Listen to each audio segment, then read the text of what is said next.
Songs of Songs, catch those foxes, those little foxes, before they destroy the vineyard.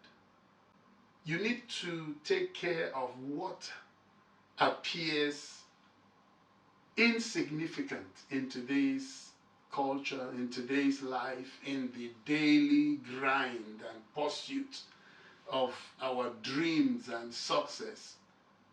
Because there are things you will ignore today which will become massive discouragements tomorrow. I want to talk about one relationship, one aspect of your relationship that is the greatest above everything else. That's your family. Your time is going to be very, very limited. But I came to sound an alarm, because the truth will always be, number one, that God expects you to place your family before your ministry. Two, to place your family before your career. Three, to place your family before your finances. Four, to place your family before your friends. And when I mean family here, I'm talking about the nuclear family. Do not make the mistake of changing that order. Because after your faith in God, after taking heed to build your faith, the very next thing you must give heed to, pay the most attention to, is your family.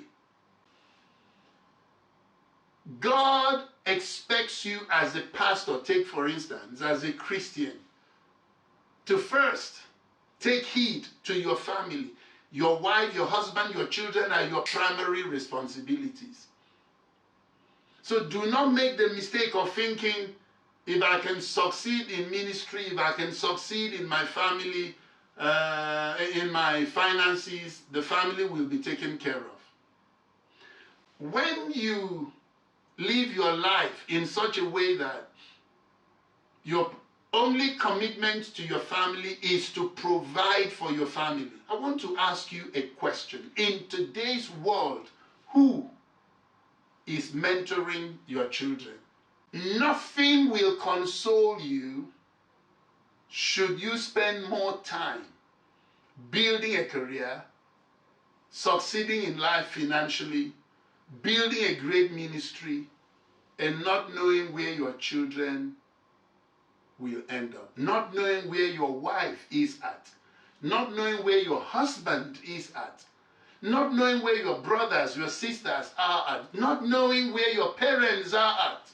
If you're a young person hearing me, understand that as your parents labored for you and release you to do life on your own, a void is left in their hearts. That place in their souls, in their hearts, in their lives that they reserve for loving you is now empty. And they don't often need much from you, but just a text message, a phone call, just them being reminded that you care about them. This is such a serious matter, and that's why I'm taking it so seriously, because these little foxes, they can spoil the vineyard. You don't want to win and succeed and become prosperous only to look back and you find out you have nobody. Oh, God forbid. Take care of your parents. Take care of your parents. Gratitude starts from God and then comes to your parents, both biological parents and your spiritual parents, and then your family. Remember, beloved, that after making all the money, after we've achieved our goals, the next thing that really stares you in the face as you age, as you grow older, is what legacy you will leave behind. May you not grow older and be a stranger to your children, and your children a stranger to you, in Jesus' name. Amen.